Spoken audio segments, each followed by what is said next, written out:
تین سوالات ہیں جو ہمارے عہد کے ہر بچے میں پیدا ہوتے ہیں۔ اچھی تعلیم اور اچھی تربیہ وہ ہے جو بھیڑ چال سے بچانے کا شافی انتظام کر سکے۔ ایک اخلاص کا تقاضا یہ ہے کہ جب ہم بچوں کے اندر کوئی مسئلہ دیکھیں تو فوراً یہ دیکھیں کہ یہ مسئلہ کس درجے پہ میرے اندر موجود ہے۔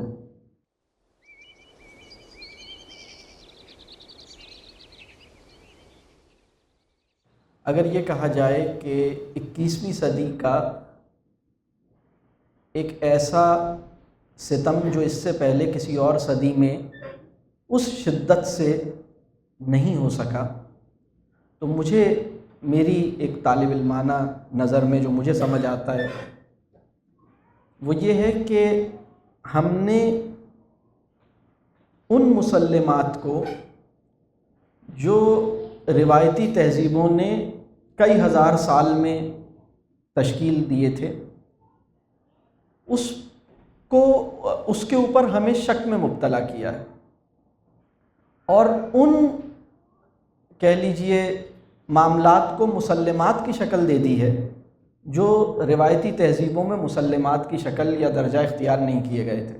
یعنی ایک اصولی بات تو یہ ہے۔ دوسری بات یہ کہ اگر ہم بالکل اور زیادہ اسپیسیفائی کریں تو مجھے یہ لگتا ہے کہ آئیڈینٹی کرائسس جو ہے وہ 21ویں صدی کا ایک بہت بڑا مسئلہ ہے۔ آئیڈینٹی کرائسس کا کیا مطلب ہے؟ آئیڈینٹی کرائسس ویسے تو ایک اصطلاح ہے، لیکن اس سے مراد کیا ہے؟ اس سے مراد یہ ہے کہ انسان اپنے ہونے کی کوئی بامعنی اور کوئی سیٹسفائنگ توجیہ نہ محسوس کر سکے، نہ سمجھ پائے، وہ اپنے ہونے کا کوئی سیٹسفائنگ جواز تلاش نہ کر سکے۔ اسے لگے کہ اس کا اس دنیا میں ہونا یا نہ ہونا یہ کوئی خاص بات نہیں ہے، اس کو اپنے ہونے کی کوئی ایسی وجہ ہاتھ نہ آئے جو روحانی اور بالکل میرے وجود کی اندرونی تہوں کو بھی سیٹسفائی کر دے۔ اور جب آئیڈینٹی کرائسس ہوتا ہے تو اقدار کے ساتھ کمٹمنٹ دشوار ہو جاتی ہے۔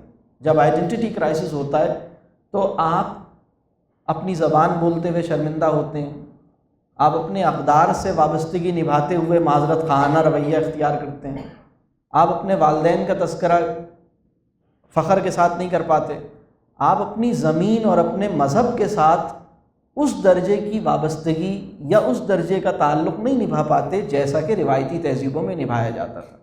آپ کے لیے تعلق اہم نہیں رہتا، رشتہ دار اہم نہیں رہتے، اور آپ کے تعلق کو گورن کرنے والی جو سب سے اہم فیکٹر ہے وہ بن جاتا ہے پیسہ۔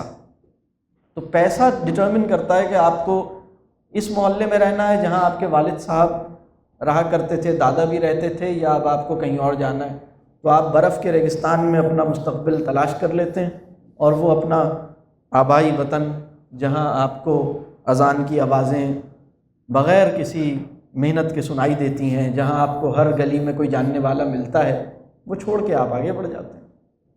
اچھا، یہ تو تھی کچھ عمومی بات، تھوڑی سی اس میں فلسفے کی بو سی محسوس ہو رہی ہوگی۔ اب میں ذرا زیادہ اسپیسیفک اور تھوڑی سی سائیکالوجی کے کانٹیکسٹ میں اس بات کو واضح کرتا ہوں۔ تین سوالات ہیں جو ہمارے عہد کے ہر بچے میں پیدا ہوتے ہیں۔ ہمارے عہد کے ہر بچے کے ذہن میں تین سوالات پیدا ہوتے ہیں۔ کتنی شدت کے ساتھ پیدا ہوں گے اور کتنے عرصے تک اسے بے چین کریں گے، اس کا تعلق ہے کہ کیسی تعلیم و تربیہ ہم اسے دیں گے۔ اگر ہم اچھی تعلیم اور تربیہ دیں گے تو وہ سوالات کمزور پڑ جائیں گے۔ وہ تین سوالات میں آپ کو بتاتا ہوں۔ پہلا سوال ہے جو شروع کے 10 سال میں اس کی زندگی میں پیدا ہوتا ہے، اور یہ سوال اس کی نفسیات پہ اس کو گورن کرتا ہے، یعنی اس کی سائیکک کنڈیشن کو گورن کرنے والا سوال ہے جو میں پہلا سوال آپ کی خدمت میں عرض کروں گا۔ اس کے بعد جب 10 سال کے بعد پھر دوسرا 2 سوال اور اس کی زندگی میں آئیں گے، یعنی شروع کے 10 سال میں جو سوال اس کی زندگی میں آتا ہے وہ سوال ہے ایم آئی بینگ نوٹسڈ اور ناٹ؟ مجھے توجہ مل رہی ہے یا نہیں، میں نوٹس کیا جا رہا ہوں یا نہیں۔ وہ اپنے پسندیدہ کھلونے کو صرف اس وجہ سے چھوڑ کے کھڑا ہو جاتا ہے کیونکہ آپ دیکھ نہیں رہے تھے۔ وہ اپنی پسندیدہ کہانی کو پڑھتے پڑھتے اس لیے رکھ دیتا ہے کتاب کہ آپ کہیں اور مگن ہو گئے، وہ چاہتا ہے کہ وہ یہ کتاب پڑھے لیکن آپ بھی سامنے بیٹھے۔ وہ نوٹسیبل رہنا چاہتا ہے۔ اور یہ مسئلہ اس کے شروع کے 10 سال کا ہے۔ بعض اوقات جس بچے کو مناسب توجہ ملتی ہے وہ بڑی جلدی اس سوال کی زد سے باہر آ جاتا ہے۔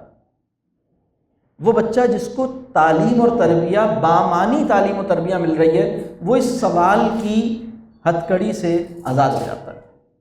اور اگر اچھی تعلیم و تربیہ نہ ملے تو خطرہ اس بات کا ہے کہ ہم 45 سال کی عمر میں بھی اسی سوال کی جکڑ سے محفوظ نہیں رہیں گے۔ یعنی امی جان بھی اس سوال کی جکڑ میں ہیں، ابا جان بھی ہیں، چچا جان کرنل بن گئے تو بھی ان کے ساتھ یہ مسئلہ ہے، میرے ساتھ یہ سب کے ساتھ مسئلہ ہے۔ اور وہ مسئلہ یہ ہے، am I being noticed or not؟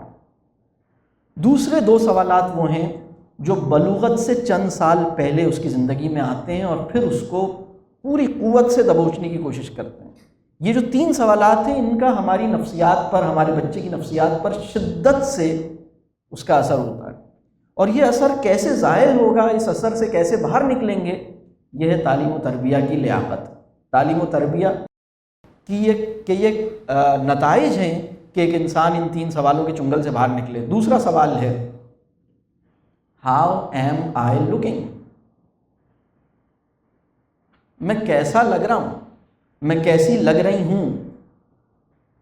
آپ کسی بچے کو مذہبی ادارے میں بھیجیے یا سیکولر ادارے میں بھیجیے، اسلامک اسکول میں بھیجیے یا سیکولر اسکول میں بھیجیے، یہ سوال بلوغت سے کچھ عرصے پہلے اس کی زندگی میں داخل ہوگا۔ آئینے کے سامنے کھڑے ہونا اس کی نفسیاتی ضرورت بن جائے گی۔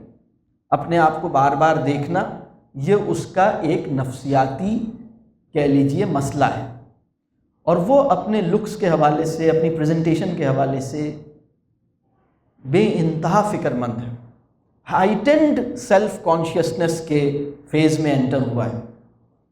اور اس سوال کی زد سے بھی کیسے باہر نکلے گا؟ جب اس کو علم ملے گا، جب اس کی تربیہ ہوگی۔ تربیہ اور علم جتنا کم ہوگا یہ سوال دب جائے گا، یہ سوال سپریس ہو جائے گا، یہ سوال ختم نہیں ہوگا۔ یعنی وہ انسان جو اپنے حلیے کے حوالے سے ایک کہہ لیجئے ایک شان بے نیازی رکھتا ہے، لیکن اپنے دوست احباب کی نفسیاتی مجبوری کے تحت ایک مناسب پریزنٹیبل ڈریسنگ میں بھی رہتا ہے، یہ وہ انسان ہے جس کی اچھی تربیہ ہو پائی ہے۔ نہیں تو یہ اپنے والد سے ضد کرے گا کہ مجھے فلاں برانڈ کے ہی کپڑے چاہیے، جو اس سے کم پہ تیار نہیں ہوگا۔ والد صاحب خود اس بات پہ بے چین رہیں گے کہ میں فلاں ہی برانڈ کے پہنوں گا۔ یعنی بچوں جیسی بہت سی باتیں ہمارے اندر بھی تو ہیں نا۔ ایک اخلاص کا تقاضا یہ ہے کہ جب ہم بچوں کے اندر کوئی مسئلہ دیکھیں تو فوراً یہ دیکھیں کہ یہ مسئلہ کس درجے پہ میرے اندر موجود ہے۔ تیسرا سوال کیا ہے؟ یعنی پہلا سوال یہ تھا ایم آئی بینگ نوٹسڈ اور ناٹ۔ عموماً یہ سوال شروع کے 10 سال کے اندر اس سوال کا زور اور شدت بہت زیادہ ہے، شروع کے 7 سالوں میں بہت زیادہ ہے۔ اس کے بعد دوسرا سوال اس کی زندگی میں آتا ہے، بعض اوقات دوسرا سوال 10 سال کی عمر میں آ جاتا ہے، بعض اوقات پہلے آ جاتا ہے، بعض اوقات 8 سال 7 سال کی عمر میں آ جاتا ہے۔ پھر تیسرا سوال اس کی زندگی میں آتا ہے what does my club think about me? میرے دوستوں کا قبیلہ، وہ لوگ جن کو میں اپنے کلب میں شمار کرتا ہوں۔ کلب کیا ہے؟ کلب یہ ہے کہ بچہ اس معاشرے کے ہر انسان کو اپنا اور اپنے سے یعنی اپنی نسبت ان سے نہیں جوڑتا، وہ کچھ لوگوں کے ساتھ وہ سمجھتا ہے یہ میں ان میں سے ہوں، یہ ہم ہیں، ہم یہ ہیں۔ وہ ایک خاص قسم کے اب وہ آپ کہہ لیجیے وہ کچھ کول قسم کے لوگ ہو سکتے ہیں، بچے ہو سکتے ہیں، نوجوان ہو سکتے ہیں، وہ اس کا ایک خاص ایج گروپ ہے، وہ اس ایج گروپ کے ساتھ ریلیٹ کرتا ہے اور ان کو وہ اپنا کلب شمار کرتا ہے، اور اسے لگتا ہے کہ یہ اس کے دوست بھی ہو سکتے ہیں، یہ اس کے کلاس فیلوز بھی ہو سکتے ہیں، یہ خاص گروپ ہو سکتا ہے، اور اس کلب کے ساتھ اس کی جذباتی وابستگی ایسی ہے جیسے میکے کے ساتھ کسی خاتون کی ہوتی ہے۔ آپ ذرا اپنی اہلیہ کے میکے کے بارے میں کچھ فرما کے دیکھیے، پھر آپ دیکھیے گا کیسا مزہ آئے گا۔ آپ کسی بچے کے جو دوست ہوتے ہیں وہ اصل میں اس کا میکا ہوتے ہیں۔ جب آپ یہ کہتے ہیں نا کہ کل سے تم فلاں کے ساتھ نہیں بیٹھنا، وہ اچھا نہیں ہے، تو ایسا نہیں ہوتا کہ وہ فلاں کے ساتھ بیٹھنا چھوڑ دے، وہ صرف یہ سیکھتا ہے کہ اچھا فلاں کا ذکر آپ کے سامنے کرنا ٹھیک نہیں۔ اور اگر آپ زیادہ زور آزمائی کرتے ہیں تو تعلق آپ سے کمزور ہوتا ہے، میکے سے کمزور نہیں ہوتا۔ سمجھ آ رہی بات؟ اس کو سمجھنے کی ضرورت ہے۔ یہ تینوں سوال اس کی نفسیات کو پورے طور پر دبوچے ہوئے ہیں۔ 21ویں صدی نے ہمیں وہ سوال جو انسان کی معنویت کو ڈیفائن کر سکتے تھے ان سے دور کر دیا، اور وہ سوال جو بہت چھوٹے اور سطحی ہیں ان کے اندر گھما دیا۔ ہمیں اس سے نکلنا ہے۔ یہ علم ہے اور فن ہے کہ بچوں کی تعلیم و تربیہ کیسے کی جائے۔ اس کے لیے اپنے اوپر کام کرنا پڑے گا، اس کے لیے بچے کی نفسیات کو سمجھنا پڑے گا، اور اس کے لیے گھر کے ماحول پہ کام کرنا پڑے گا۔ جیسے ڈاکٹر صاحب نے کہا کہ گھر کے ماحول بہت اہم ہے۔ رب کریم سے اپنا تعلق جوڑیں اور یہ سمجھیں کہ خدا کا انسانی مطلوب کیا ہے، خدا کی نگاہ میں کامیاب انسان کون ہے۔ اگر 4 ارب انسان یا 7 ارب انسان یا 2 ارب انسان کامیابی کا ایک تصور پیش کر رہے ہیں تو میں اس سے مروب نہیں ہوں گا، بلکہ میں کامیابی کا وہ تصور جو رب کریم نے پیش کیا ہے میں اس پہ ایمان لایا ہوں، وہ میری ایمانیات کا حصہ ہے، اسی تصور کامیابی سے جڑ کر میں آگے چلوں گا۔ تو یہ ایک میری بہت اہم ضرورت ہے، مجھے اس کو سمجھنا چاہیے، تو مجھے اپنے ساتھ وقت گزارنا چاہیے، مجھے غور و فکر کرنا چاہیے۔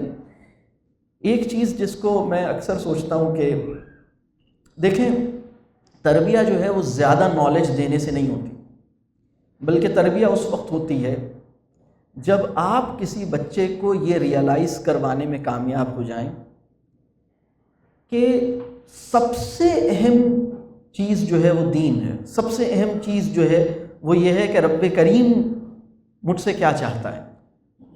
وہ بچہ جو ممکن ہے نالج کم ہو اس کے پاس، لیکن اس کے لیے دین میٹر کرتا ہے، وہ اس بچے سے بہت بہتر ہے جس کے پاس نالج بہت ساری ہے، کوئی کوئز مقابلہ ہار کے نہیں آتا، سب جیت کے آتا ہے، جو سوال پوچھیں ٹھک سے جواب دیتا ہے، نمبر پورے لاتا ہے، لیکن اس کے لیے دین جو ہے یا اللہ کی بات جو ہے یا رسول صلی اللہ علیہ وسلم کی بات جو ہے وہ سب سے زیادہ اہمیت نہیں رکھتی۔ تو یہ چیز کیسے حاصل ہوتی ہے؟ یہ چیز اپنی زندگی میں اس کو اہمیت دیجیے، اپنے ساتھ بچے کا گہرا تعلق بنائیے۔ پسندیدہ کام کروانے کے لیے پسندیدہ انسان بننا ضروری ہے۔ ہمارے معاشرے کے بچے کا بڑا المیہ یہ ہے کہ وہ انسان جو بچے کی فکر آخرت میں ڈوبا ہوا ہے وہ بچے کا پسندیدہ انسان بننے سے معذور ہے۔ پسندیدہ انسان بنے بغیر کم از کم میں اپنے بچے کو رب کریم سے یا دین سے جوڑ نہیں پاؤں گا۔ تو اب کرنے کے کام 3-4 جو سمجھ میں آ رہے ہیں وہ یہ ہیں۔ نمبر 1 جو ڈاکٹر صاحب نے بہت اہم بات کی کہ رب کریم کے ساتھ تعلق، دین کے فہم اور دین پہ چلنے کی کوشش، اپنے اوپر کام۔ دوسری بات یہ ہے کہ بچے کے ساتھ بہت گہرا تعلق، بچے کے ساتھ بہت گہرا تعلق آپ کا ہو، آپ بچے کے پسندیدہ انسان بنیں۔ وہ انسان جو بچے کا پسندیدہ نہیں ہے اور دین پہ چل رہا ہے، خطرہ اس بات کا ہے کہ وہ انسان بچے کو دین سے بیزار کر دے گا۔ اگر میں اپنے بچے کا پسندیدہ انسان نہیں ہوں اور میں اپنے بچے کو دین پہ بلاتا ہوں، خطرہ اس بات کا ہے کہ وہ دین سے بیزار ہو جائے گا۔ مجھے پسندیدہ انسان بن کر یہ فریضہ ادا کرنا ہے۔ تیسری بات یہ کہ بچے کی نفسیات کو سمجھنا ہے۔ ہماری اپنی زندگی میں بچوں کو چیزوں کی اتنی ضرورت نہیں ہوتی جتنی تعلق کی ضرورت ہوتی ہے۔ ہم اچھی پیرنٹنگ کے لیے بہت سے لوگوں کو یہ لگتا ہے کہ زیادہ کمانے کی ضرورت ہے، تو اچھی پیرنٹنگ کی سب سے بڑی قابلیت جو ہے وہ اخلاقی قابلیت ہے، وہ علمی قابلیت ہے، وہ ایمانی قابلیت ہے، وہ فائنینشیل کوالیفیکیشن نہیں ہے۔ زیادہ پیسے اچھی تربیہ اور اچھی تعلیم کے لیے مشکلات تو پیدا کر سکتے ہیں، آسانی نہیں پیدا کر سکتے۔ زیادہ علم، زیادہ اخلاق، زیادہ ایمان، یہ ہماری اور ہمارے بچے کی ضرورت ہے۔ تو یہ بس موٹی موٹی چیزیں تھیں۔ ایک چیز اور میں سمجھتا ہوں کہ اس پہ سوچئے گا کہ اچھی تعلیم اور اچھی تربیہ وہ ہے جو بھیڑ چال سے بچانے کا شافی انتظام کر سکے۔ مطلب آپ یہ سوچیں کہ میں اپنے بچے کو بھیڑ چال سے، ہرڈ مینٹالٹی سے کیسے بچاؤں، وہ کام جو سب کر رہے ہیں لیکن وہ کسی اصول کی روشنی میں مجھے سمجھ میں نہیں آ رہا، اس کام سے خود بھی دور رہوں اور اس کام کی طرف نہ لپکوں۔ یہ صلاحیت میرے اندر کیسے زندہ ہوتی ہے، اس پہ بھی سوچنا ہے۔ تو کچھ چیزیں ہیں جو سوچنے کے لیے ہیں۔